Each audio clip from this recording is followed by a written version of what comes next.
Hi all, നമസ്കാരം.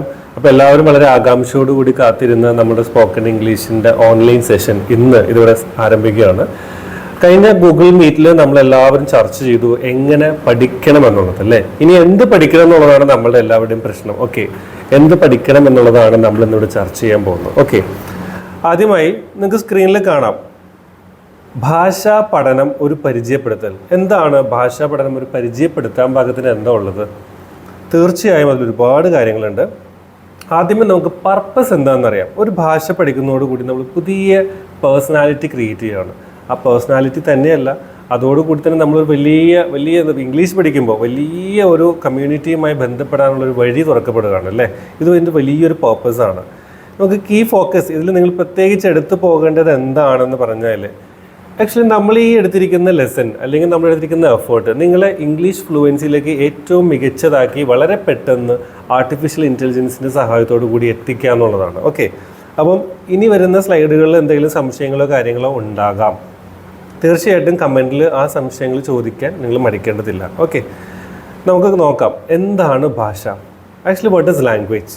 Language is A tool for communication. It helps in expressing thoughts, sharing knowledge and connecting with people. ഞാൻ നേരത്തെ പറഞ്ഞതുപോലെ തന്നെ നമ്മളുടെ ആഗ്രഹങ്ങൾ, നമ്മുടെ ആശയങ്ങൾ, നമ്മുടെ ആവശ്യങ്ങൾ, നമ്മളുടെ നോളജ് ഇതെല്ലാം മറ്റുള്ള ആളുകളിലേക്ക് പങ്കുവെക്കാനുള്ള ഒരു മീഡിയയാണ് അല്ലെങ്കിൽ മീഡിയം ആണ് ലാംഗ്വേജ്. ഓരോ ഭാഷയ്ക്കും അതിൻ്റേതായ പ്രത്യേകതകൾ ഉണ്ടാവുമല്ലോ, തീർച്ചയായിട്ടും, അല്ലേ?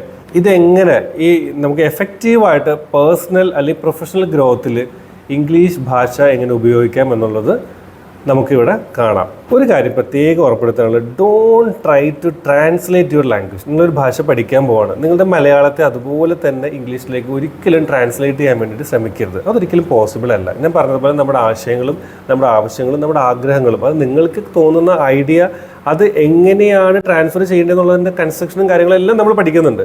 ഒരിക്കലും നിങ്ങൾ എന്ത് ചെയ്യരുത്, ട്രാൻസ്ലേറ്റ് ചെയ്യരുത്. ഓക്കെ, നിങ്ങളുടെ ഐഡിയ നിങ്ങൾ മനസ്സിലാദ്യം വരണം, അത് ഇംഗ്ലീഷിൽ നിങ്ങൾ സംസാരിക്കണം. ഓക്കെ, ഭാഷയെ 3 കമ്പോണൻസ് ആയിട്ട് നമുക്ക് തിരിക്കാം. ഏതൊക്കെയാണ്? Non verbal communication, verbal communication, body language communication. ഈ 3 കമ്മ്യൂണിക്കേഷനിൽ നിങ്ങൾ ഇവിടുന്ന് പഠിക്കാൻ പോകുന്നത് ഏതാണ്? Non verbal communication. അതായത് എങ്ങനെ ഒരു സെൻറ്റൻസിനെ സൃഷ്ടിക്കാം, കൺസ്ട്രക്ഷൻ എങ്ങനെ കൊണ്ടുവരാം, ഇത് മാത്രമേ എനിക്ക് പഠിപ്പിച്ച് തരാൻ പറ്റുള്ളൂ. ബാക്കി 93% നിങ്ങളുടെ പോക്കറ്റിലുണ്ട്, അല്ലേ? എന്താണ് നിങ്ങളുടെ പോക്കറ്റിൽ ഉള്ളതെന്നുള്ളതായിരിക്കും, അല്ലേ? ഞാൻ പറയാം. Voice modulation. നമ്മൾ സംസാരിക്കുമ്പോൾ നമ്മളുടെ വോയിസിൻ്റെ ഏറ്റക്കുറച്ചിലുകൾ വളരെയധികം സ്ഥാനം വഹിക്കുന്നുണ്ട്. അതായത് 38% ഒരാൾ സംസാരിക്കുമ്പോൾ നമ്മുടെ വോയിസിൻ്റെ മോഡുലേഷനിൽ അധികവും കമ്മ്യൂണിക്കേറ്റ് ചെയ്യപ്പെടുന്നത്. ഓക്കെ, ഇതിന് 55% എന്താണ്? ബോഡി ലാംഗ്വേജ് ആണ്. ടു ബി ഫ്രാങ്ക്, ഈ ഓൺലൈൻ ഇതുപോലുള്ളൊരു മീഡിയത്തിലൂടെ ഞാൻ നിങ്ങൾക്ക് ക്ലാസ് എടുക്കുന്നത് 55% ചാൻസ് കുറവാണ് നിങ്ങൾ മനസ്സിലാക്കാനുള്ളത്. കാര്യം എന്താ? നിങ്ങളുടെ ഐ കോണ്ടാക്ട് എനിക്ക് കിട്ടുന്നില്ല, നിങ്ങളുടെ ബോഡി പ്രസൻസ് ഇല്ല, നിങ്ങളുടെ എന്താ പറയുക ശരീരം ലീൻ ചെയ്തിരിക്കുന്ന പോലുള്ള സൈക്കോളജി നിങ്ങൾ നോക്കിയാൽ ഇങ്ങനത്തെ പല കാര്യങ്ങളും എനിക്ക് കണക്റ്റ് ആവുന്നില്ല. അപ്പോൾ അതുകൊണ്ട് തന്നെ 55% ഫെയിലിയറായി. ദെൻ ബാക്കിയുള്ള 45% നമ്മളുടെ കയ്യിലുള്ളൂ. അത് ഞാൻ ഭംഗിയായിട്ട് ഉപയോഗപ്പെടുത്താൻ ശ്രമിക്കുന്നുണ്ട്. നിങ്ങൾക്ക് എന്തെങ്കിലും ഡൗട്ടോ കാര്യങ്ങളോ വരാമെന്നുണ്ടെങ്കിൽ കമൻറ്റ് ചെയ്യാൻ മറക്കരുത്. ഓക്കെ, ഇനി നമുക്ക് നമ്മളുടെ കയ്യിലുള്ള ആ 7%, 93 നിങ്ങൾ ഓക്കെ ആവണം. ഫോർ എക്സാമ്പിൾ ഒരു ഉദാഹരണം കൂടി പറയാം. നമ്മൾ രാഹുൽ മോശം ആളാണ് എന്നെങ്ങനെ പറയും? Rahul is bad. ഇത് സെൻറ്റൻസിൻ്റെ കൺസ്ട്രക്ഷനാണ്. ഇത് സബ്ജക്റ്റ്, വെർബ്, ഒബ്ജക്റ്റ് എല്ലാം വരുന്നുണ്ട്. ഇതൊന്നും ഇല്ലാതെ എങ്ങനെ പറയും? ഒന്ന് ആലോചിച്ച് നോക്കിയാൽ നിങ്ങളുടെ വോയിസ് മോഡുലേഷൻ മാത്രം വെച്ചിട്ട് പറയാൻ പറ്റില്ലേ? ട്രൈറ്റ്, ഞാൻ പറയാം. രാഹുൽ ബാഡ്. ഇതിങ്ങനെ പറയുമ്പോഴേ നിങ്ങൾക്ക് അവിടെ കമ്മ്യൂണിക്കേറ്റ് ആയില്ലേ? പക്ഷെ ഇവിടെ നിങ്ങൾക്ക് സെൻറ്റൻസ് ഉണ്ടോ? ഉണ്ട്. കൺസ്ട്രക്ഷൻ കൃത്യമായിട്ടുണ്ടോ? ഇല്ല. പക്ഷെ നിങ്ങൾക്ക് കമ്മ്യൂണിക്കേറ്റ് ആയോ? ആയി. എങ്ങനെ? നമ്മളുടെ ഫേഷ്യൽ എക്സ്പ്രഷൻസ്, നമ്മുടെ വോയിസിൻ്റെ മോഡുലേഷൻസ്. അപ്പോൾ എപ്പോൾ ഇംഗ്ലീഷ് ഭാഷ സംസാരിച്ചാലും നിങ്ങൾ കോൺഫിഡൻസോടുകൂടി ലൗഡ് ആൻഡ് ക്ലിയർ നിങ്ങൾ വളരെ മനോഹരമായിട്ട് സംസാരിക്കാൻ ശ്രമിക്കുക. തെറ്റിക്കോട്ടെ, you are learning from mistakes only. Okay, അപ്പോൾ തെറ്റുകളിൽ നിന്നാണ് നമ്മൾ പാഠങ്ങൾ പഠിക്കുന്നത്. തീർച്ചയായിട്ടും നിങ്ങൾ സംസാരിക്കുമ്പോൾ ഇപ്പം എപ്പോഴും വോയിസ് മോഡുലേഷനിലും ബോഡി ലാംഗ്വേജിലും ശ്രദ്ധ ചെലുത്തുക. ഇതെങ്ങനെ മനസ്സിലാക്കണം എന്നുള്ളത്, രജിസ്റ്റർ. ഞാനൊരു കാര്യം പറയുമ്പോൾ നിങ്ങൾ വളരെ ഭംഗിയായിട്ട് അതിനെ രജിസ്റ്റർ ചെയ്യാൻ വേണ്ടിയിട്ട് ശ്രമിക്കാം. എല്ലാ ആംഗിളിൽ നിന്നും നിങ്ങൾക്ക് അതിൻ്റെ വ്യക്തമായ ധാരണ ഞാൻ തന്നു എന്നും നിങ്ങളത് മനസ്സിലാക്കിയെന്നും ഉറപ്പാക്കുന്നതിൻ്റെ പ്രോസസ്സാണ് registration. Okay, then second thing, retention നിങ്ങൾക്ക് സ്ക്രീനിൽ കാണാം. ഇവിടെ ആദ്യത്തെ ഈ 2-3 ലൈൻസ് എല്ലാം വളരെ അടുപ്പിച്ചാണ്. പോകെ ലൈൻസിൻ്റെ ഗ്യാപ്പ് കൂടി വരുന്നുണ്ട്. ഈ കൂടി വരുന്ന ഗ്യാപ്പ് പോലെ തന്നെയാണ് നിങ്ങൾ പഠിച്ച കാര്യങ്ങൾ നമ്മൾ ഓർത്തെടുക്കേണ്ടതും ഇങ്ങനെ തന്നെയാണ്. ആദ്യം നിങ്ങൾ വളരെ പെട്ടെന്ന് ഇപ്പോൾ 5 മിനിറ്റിൽ 10 മിനിറ്റിൽ 15 മിനിറ്റിൽ ഓർക്കാൻ ശ്രമിക്കുക. എന്തൊക്കെ കാര്യങ്ങളാണ് പഠിച്ചത്, എന്തൊക്കെ കാര്യങ്ങളാണ് കേട്ടത്. അതിനുശേഷം എന്ത് ചെയ്യുക, ആ ഫ്രീക്വൻസിയുടെ ഗ്യാപ്പ് കൂട്ടാം. അങ്ങനെ നിങ്ങൾക്ക് ആ പഠിച്ച കാര്യങ്ങൾ വീണ്ടും നിങ്ങളുടെ ബ്രെയിനിൽ സെറ്റ് ചെയ്യാൻ പറ്റും. അത് കഴിഞ്ഞാൽ വൺസ് റിട്ടൻഷൻ കഴിഞ്ഞാൽ നിങ്ങൾ എന്ത് ചെയ്യണം, റീകോൾ ചെയ്യണം. ഇത് നിങ്ങൾക്ക് വീക്ക്ലി വൺസ് ആകാം, മന്ത്ലി വൺസ് ആകാം, ഇയർലി വൺസ് ആകാം. ഇറ്റ്സ് ഡിപ്പെൻസ് നിങ്ങളുടെ മെമ്മറിയിൽ എത്രത്തോളം ഓർമ്മയിൽ നിൽക്കുന്നുണ്ടോ അതനുസരിച്ച് നിങ്ങൾക്ക് മാറ്റാം. ഇനി ഇംഗ്ലീഷ് പഠിക്കുമ്പോൾ ആദ്യം തന്നെ നമുക്ക് മനസ്സിലാക്കാനുള്ളത് 3 കാലഘട്ടങ്ങളെ കുറിച്ചാണ്. ഭാഷയ്ക്ക് 3 കാലഘട്ടങ്ങളാണ്. ഏതെല്ലാമാണത്? Present tense, past tense, future tense. Present tense എന്താ? ഈ പ്രസൻറ്റ് ഒരു പ്രവർത്തനം ഇപ്പോൾ നടക്കുന്നത്, അല്ലെങ്കിൽ പതിവായി സംഭവിക്കുന്നത്, അല്ലെങ്കിൽ ഒരു സത്യാവസ്ഥ, യൂണിവേഴ്സൽ ഫാക്റ്റ്, അതിനെ പ്രതിനിധീകരിക്കുന്നത്. ഇങ്ങനെയുള്ള കാര്യങ്ങൾ സംസാരിക്കുന്നതിനാണ് പ്രസൻറ്റ് ടെൻസ് എന്ന് പറയുക. ഇപ്പോൾ ഞാൻ നിങ്ങളോട് സംസാരിക്കുന്ന പ്രസൻറ്റ് ടെൻസാണ്. ഓക്കെ, നേരത്തെ നമ്മൾ റിട്ടൻഷനും റീകോളും സംസാരിച്ചത് പാസ്റ്റ് ടെൻസാണ്. ഒരു കണ്ണടയ്ക്കുന്ന കാലയളവേ പാസ്റ്റിനും പ്രസൻറ്റിനും ഇടയിലുള്ളൂ. ഏറ്റവും ദൈർഘ്യം കുറഞ്ഞ ടെൻസും പ്രസൻറ്റാണ്. ഏറ്റവും കൂടുതൽ നമ്മൾ ഉപയോഗിക്കുന്നതും പ്രസൻറ്റ് ടെൻസാണ്. കണ്ണ് ചിമ്മിയാൽ പാസ്റ്റായി. ഓക്കെ, അപ്പം പാസ്റ്റ് എന്ന് പറയുമ്പോൾ നിങ്ങൾ ഇന്ന് അല്ലെങ്കിൽ ഇന്നലെ എന്ന് അർത്ഥം വരുന്നില്ല. ഇന്ന് തൊട്ട് മുന്നേ സംഭവിച്ച കാര്യങ്ങൾ. ഞാനിപ്പോൾ നേരത്തെ പാസ്റ്റ് ആണ് എന്ന് പറഞ്ഞത് വരെ പാസ്റ്റാണ്. വളരെ ഷോർട്ട് ഡ്യൂറേഷനേ ഉള്ളൂ പ്രസൻറ്റ് ടെൻസിന്. ദെൻ ഫ്യൂച്ചർ, ഇനി നമ്മൾ ഭാവിയിൽ സംഭവിക്കാൻ പോകുന്നത്, ഇന്ന് വൈകുന്നേരം സംഭവിക്കാൻ പോകുന്നത്, നാളെ രാവിലെ സംഭവിക്കാൻ പോകുന്നത്, ഇങ്ങനെയുള്ള കാര്യങ്ങളെല്ലാം സംഭവിക്കാൻ പോകുന്നതെല്ലാം ഫ്യൂച്ചർ ടെൻസാണ്. ഓക്കെ, ഈ 3 കാലങ്ങളും 4 കോലങ്ങളും 2 ടോണും പഠിച്ചു കഴിഞ്ഞാൽ നിങ്ങൾ ഇംഗ്ലീഷ് സംസാരിക്കാൻ പഠിച്ചു. ഇതിൽ 3 കാലങ്ങൾ നമ്മൾ ഓൾറെഡി ഡിസ്കസ് ചെയ്തു. ഇനി ഏതൊക്കെയാണ് 4 കോലങ്ങൾ എന്ന് നമുക്ക് നോക്കാം. ബി ഫോം, ആകുന്നു എന്നുള്ളൊരു ഫോം. രണ്ടാമത്തെ ഫോം നോക്കൂ, ഹാവ് ഫോം, ഉണ്ട് അല്ലെങ്കിൽ പൊസഷനെ കുറിച്ച് സംസാരിക്കാനുള്ള ഫോം. മൂന്നാമത്തെ ഫോം ദെയർ ഈസ്, അവിടെയുണ്ട് അല്ലെങ്കിൽ അസ്തിത്വം, എന്തെങ്കിലും അവിടെ ഉണ്ട് എന്ന് പറയാൻ ഉപയോഗിക്കുന്ന ഫോം.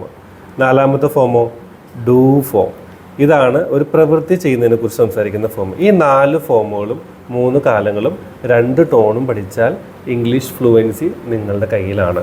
ഇത് എങ്ങനെ പഠിക്കാം, ഏത് രീതിയിലേക്ക് നിങ്ങൾ പ്രാക്ടീസ് ചെയ്യണം, ഇതെല്ലാം നമ്മൾ എന്ത് ചെയ്യുന്നുണ്ട്, നിങ്ങൾക്ക് ഇനി വരുന്ന ക്ലാസ്സുകളിൽ കവർ ചെയ്ത് തരുന്നുണ്ട്. ഇവിടെ നോക്കി, ശബ്ദങ്ങൾ അല്ലേ, 2 തരം ശബ്ദങ്ങൾ. ടോണിനെ കുറിച്ച് നമ്മൾ സംസാരിച്ചു. പോസിറ്റീവ് ടോണും നെഗറ്റീവ് ടോണും. പോസിറ്റീവ് ടോണിൽ നമ്മൾ പറയുന്ന കാര്യങ്ങൾ പോസിറ്റീവായിരിക്കും. For example, I can do it, എനിക്കിത് ചെയ്യാൻ പറ്റും, ചെയ്യാൻ കഴിയും അല്ലേ. ഷീ ഈസ് ലേണിംഗ് ഇംഗ്ലീഷ്, അവൾ ഇംഗ്ലീഷ് പഠിക്കുകയാണ്. ഇത് രണ്ടും പോസിറ്റീവ് ടോണാണ്. നെഗറ്റീവ് ടോണിൻ്റെ ഏറ്റവും വലിയ ഉദാഹരണം അതിൽ ഇല്ല എന്നുള്ള വാക്ക് വന്നിട്ടുണ്ടാകും. ഫോർ എക്സാമ്പിൾ, ഇംഗ്ലീഷിൽ നമുക്ക് അതിൻ്റെ എക്സാമ്പിൾ നോക്കാം. I can not do it, എനിക്കത് ചെയ്യാൻ കഴിയില്ല. കണ്ടോ, ഇല്ല എന്നുള്ള വാക്ക് വന്നു. She is not learning English, അവൾ ഇംഗ്ലീഷ് പഠിക്കുന്നില്ല. അവിടെയും ഇല്ല എന്നുള്ള വാക്ക് വന്നു. ഇല്ല എന്ന് പറയുന്ന വാക്കുകൾ വരുന്ന സെൻറ്റൻസുകളെ നെഗറ്റീവ് എന്നും ഇല്ലാത്ത എല്ലാ സെൻറ്റൻസുകളും പോസിറ്റീവുമായിട്ട് നമുക്ക് കണക്കാക്കാം. ഇങ്ങനെ 2 ടോണുകളുള്ളത്. 2 ടോൺ നിങ്ങളിപ്പോൾ പഠിച്ചു കഴിഞ്ഞു. 3 കാലങ്ങളും പഠിച്ചു. ഇനി 4 കോലങ്ങൾ മാത്രം പഠിച്ചാൽ മതി, രീതികൾ. ആ 4 കോലങ്ങൾ എങ്ങനെയാണെന്നുള്ളത് നമുക്ക് തുടരെയുള്ള ക്ലാസ്സുകളിൽ പഠിക്കാം. ഇന്ന് നമുക്ക് അതിന് മുന്നേ അറിഞ്ഞിരിക്കേണ്ട, വളരെ നിർബന്ധമായിട്ട് അറിഞ്ഞിരിക്കേണ്ട കാര്യങ്ങളാണ്. എന്താണ് ഒരു വാചകം? തീർച്ചയായിട്ടും നമ്മൾ സംസാരിക്കുന്ന ഒരു വാചകമാണ് അല്ലേ. അപ്പോൾ എന്താണ് ഒരു വാചകം എന്ന് നമ്മൾ ആദ്യം മനസ്സിലാക്കാം. സബ്ജക്റ്റ് എന്നാൽ എന്ത്?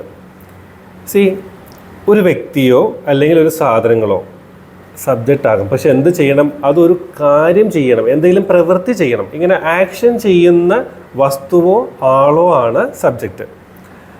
മലയാളത്തിലേക്ക് വരാം, കുറച്ച് ഡീറ്റെയിൽ ആയിട്ട് വരാം. നിങ്ങളിപ്പോൾ ജസ്റ്റ് ഇതൊന്ന് കേട്ടിരിക്കുക. അതായത് നിങ്ങളിപ്പോൾ മനസ്സിലാക്കിയ പോലെ തന്നെ ഒരു ആക്ഷൻ ചെയ്യുന്ന വസ്തുവിനെയോ ആളിനെയോ സബ്ജക്റ്റ് എന്ന് പറയുന്നു. വേർബ് എന്താണ്? ഈ ആളോ വസ്തുവോ ചെയ്യുന്ന പ്രവൃത്തിയാണ് വേർബ്. ഓക്കെ, ഇതിന് ഒബ്ജക്റ്റ് എന്താണ്? ഈ സബ്ജക്റ്റ് ചെയ്യുന്ന പ്രവൃത്തിയുടെ ആക്ഷൻസിനെ റിസീവ് ചെയ്യുന്ന ആളാണ് ഒബ്ജക്റ്റ്. അതൊരാളോ വസ്തുവോ സ്ഥലമോ സൗകര്യമോ എന്തോ ആകാം. അപ്പം സബ്ജക്റ്റ് ചെയ്യുന്ന പ്രവൃത്തി റിസീവ് ചെയ്യുന്ന ഒബ്ജക്റ്റ്, സബ്ജക്റ്റ് വേർബ് ഒബ്ജക്റ്റ്. ഇങ്ങനെയാണ് ഒരു സെൻറ്റൻസിൻ്റെ കൺസ്ട്രക്ഷനിലുള്ള 3 ഘടകങ്ങൾ. നമ്മൾ പഠിക്കാൻ പോകുന്നത് മുഴുവൻ അങ്ങനെയാണ്. ഫോർ എക്സാമ്പിൾ, ഇവിടെ നോക്കൂ, രാഹുൽ റീഡ്സ് എ ബുക്ക്. ഇതിൻ്റെ നോക്കിയാൽ നിങ്ങൾക്ക് കാണാം, രാഹുലാണ് ബുക്ക് വായിക്കുന്നത് അല്ലേ. അപ്പോൾ ഇവിടെ ആക്ഷൻ ചെയ്യുന്നത് രാഹുലാണ്. അതുകൊണ്ട് തന്നെ സബ്ജക്റ്റ് എന്താണ്? രാഹുലാണ്. റീഡ്സ്, അയാൾ ചെയ്യുന്ന പ്രവൃത്തി എന്താണ്? വേർബ്, റീഡ്, വായിക്കുക എന്നുള്ളതാണ് അല്ലേ. ഇവിടെ എസ് വന്നത് എന്താണെന്നുള്ളത് നമുക്ക് സംസാരിക്കാം. നമ്മൾ ഇനി വരാൻ പോകുന്ന ടെൻസിലെല്ലാം നമ്മൾ അതാ പഠിക്കാൻ പോകുന്നത് കേട്ടോ. അപ്പോൾ റീഡ്, റീഡ്സ് എന്നായി. ദെൻ എന്താ വായിച്ചത്? A book, object. കണ്ടോ, ഇതുപോലെയാണ് സെൻറ്റൻസിൻ്റെ കൺസ്ട്രക്ഷൻസ് വരുന്നത്. ഇവിടെ നിങ്ങൾക്ക് എങ്ങനെ ഒരു ഗ്രാമാറ്റിക്കലി എങ്ങനെ ഒരു സെൻറ്റൻസ് ഉണ്ടാക്കാമെന്ന് നിങ്ങൾ പഠിച്ചു. ക്ലിയർ? ഇതിനെയാണ് ഒരു വാചകം എന്ന് പറയുന്നത്. അപ്പോൾ സബ്ജക്റ്റ്, വേർബ്, ഓബ്ജക്റ്റ് നമ്മൾ പറഞ്ഞു. ഒരു പ്രാവശ്യം കൂടി നമുക്ക് ഒന്നും കൂടെ ഒരു ക്ലാരിറ്റി എടുക്കാൻ വേണ്ടിയിട്ട് പോകാം. ഇവിടെ നോക്കൂ, കുറേ എക്സാമ്പിൾസ് ഇല്ലേ? കുറേ അല്ല, 3 എക്സാമ്പിൾസ്. ഏതൊക്കെയാണ് 3 എക്സാമ്പിൾസ്? ഇവിടെ നോക്കൂ, ദേ പ്ലേ ഫുട്ബോൾ. ഇവിടെ ഏതായിരിക്കും സബ്ജക്റ്റ്? ദേ അല്ലേ. പ്ലേ എന്ന് പറയുന്നത് അവർ ചെയ്യുന്ന പ്രവൃത്തിയാണ് കളിക്കുക എന്നുള്ളത്. അവരെന്താ കളിക്കുന്നത്? ഫുട്ബോൾ. അപ്പോൾ സബ്ജക്റ്റ് ദേ ആണ്, പ്ലേ എന്ന് പറയുന്നത് വേർബാണ്, ഫുട്ബോൾ എന്ന് പറയുന്നത് ഓബ്ജക്റ്റ് ആണ്. ഇവിടെ നോക്കി അറിയാം, സബ്ജക്റ്റ്, വേർബ്, ഓബ്ജക്റ്റ്, SVO. രണ്ടാമത്തെ എക്സാമ്പിൾ നോക്കാം. She is singing A song അല്ലേ. ഇതിനകത്ത് നോക്കൂ, ഷീ ആണ് സബ്ജക്റ്റ്. അവൾ എന്താ ചെയ്യുന്നത്? പാട്ട് പാടുകയാണ്. സിംഗിങ്, അവൾ ചെയ്യുന്ന പ്രവൃത്തി എന്താണ്? പാടുക, സിംഗിങ്. എന്താ പാടുന്നത്? പാട്ട്. അപ്പോൾ നോക്കൂ, ഷീ ഈസ് സിംഗിങ്. സബ്ജക്റ്റ് ഏതാണ് അതിനകത്ത്? പ്രവൃത്തി ചെയ്യുന്ന ആളാരാ? ഷീ. അതുകൊണ്ട് തന്നെ സബ്ജക്റ്റ് ഷീ ആണ്, ചെയ്യുന്ന പ്രവൃത്തി പാടുക എന്നുള്ളതാണ്. സിംഗിങ് ആണ് അവിടെ പ്രവൃത്തി വരുന്നത്. എന്താ പാടുന്നത്? പാട്ട്. അതുകൊണ്ട് ഓബ്ജക്റ്റ് ആണ് സോങ്. അടുത്ത എക്സാമ്പിൾ നോക്കാം. I have completed my work. ഞാൻ എൻ്റെ വർക്കുകൾ ചെയ്തിട്ടുണ്ട് അല്ലേ. ഇവിടെ നോക്കൂ, ഐ ആണ് ചെയ്തത്, ഞാനാണ് വർക്കുകൾ കംപ്ലീറ്റ് ചെയ്തിരിക്കുന്നത്. അപ്പോൾ ഇവിടെ സബ്ജക്റ്റ് എന്താണ്? ഐ. എന്താ ചെയ്തത്? പൂർത്തീകരിച്ചു. എന്ത്? എൻ്റെ ജോലി. അപ്പോൾ ഇവിടെ ഐ സബ്ജക്റ്റും കംപ്ലീറ്റഡ് വേർബും മൈ വർക്ക് എന്താണ്? ഓബ്ജക്റ്റുമായിട്ട് നമുക്ക് മനസ്സിലാക്കാം. നിങ്ങൾക്ക് സ്വാഭാവികമായിട്ട് സംശയങ്ങളുണ്ടാവാം. ഈസ് എന്താ? ഹാവ് എന്താ? അതൊക്കെ പഠിക്കാനാണ് നമ്മളോടൊപ്പം ഈ യാത്ര ആരംഭിച്ചിരിക്കുന്നത്. തീർച്ചയായിട്ടും വരുന്ന ലെസൺസിലെല്ലാം നമുക്ക് ഈ ഈസും ഹാവും അങ്ങനെയുള്ള കാര്യങ്ങളൊക്കെ എന്താണ്, എങ്ങനെയാണ്, ഒരു സെൻറ്റൻസിൻ്റെ കൺസ്ട്രക്ഷൻ എങ്ങനെയാണ്, ഇതെല്ലാം നമുക്ക് മനസ്സിലാക്കാം. ക്ലിയർ? ഇനി ഒരു അസൈൻമെൻറ്റ്. തീർച്ചയായിട്ടും നിങ്ങൾ മനസ്സിലാക്കിയ കാര്യങ്ങൾ നിങ്ങൾ മനസ്സിലാക്കിയോ ഇല്ലയോ എന്ന് എനിക്കറിയണ്ടേ. അതിന് വേണ്ടിയിട്ട് നമുക്കൊരു അസൈൻമെൻറ്റ്സ് ഉണ്ട്. ഞാനത് പറയാം. ആദ്യം നിങ്ങൾക്ക് ഞങ്ങൾ തരുന്ന വാട്സപ്പിലൂടെ തരുന്ന മെറ്റീരിയൽസ് എല്ലാം നിങ്ങൾ വളരെ ഭംഗിയായിട്ട് ആക്സസ് ചെയ്യുക, അതിനെല്ലാം കൃത്യമായിട്ട് ഉപയോഗിക്കുക. രണ്ടാമത്തെ ടാസ്ക്, എല്ലാ ദിവസവും ഒരു 10 മിനിറ്റ് നിങ്ങൾ ഇംഗ്ലീഷ് പ്രാക്ടീസ് ചെയ്യാൻ വേണ്ടിയിട്ട് ഉപയോഗിക്കണം.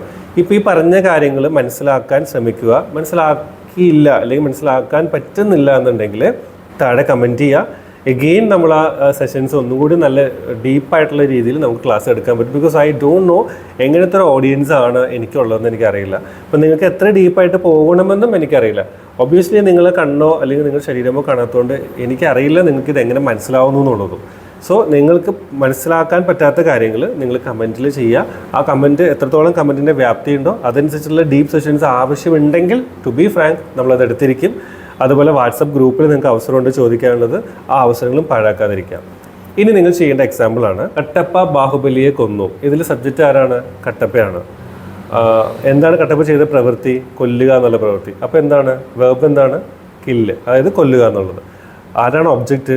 കട്ടപ്പ കൊന്നപ്പോൾ ആര് മരിച്ചുപോയി? ബാഹുബലി മരിച്ചുപോയി. അപ്പോൾ അവിടെ ഒബ്ജക്റ്റ് ഏതാണ്? ബാഹുബലി. ഇങ്ങനെ 5 എക്സാമ്പിൾസ് നിങ്ങൾ എഴുതിയിട്ട് എനിക്ക് അയക്കാം. 5 എഴുതുമ്പോൾ ഒരു കാര്യം ശ്രദ്ധിക്കുക, അത് പോസിറ്റീവ് ടോണിലും നെഗറ്റീവ് ടോണിലും എഴുതാൻ വേണ്ടിയിട്ട് ശ്രമിക്കാം.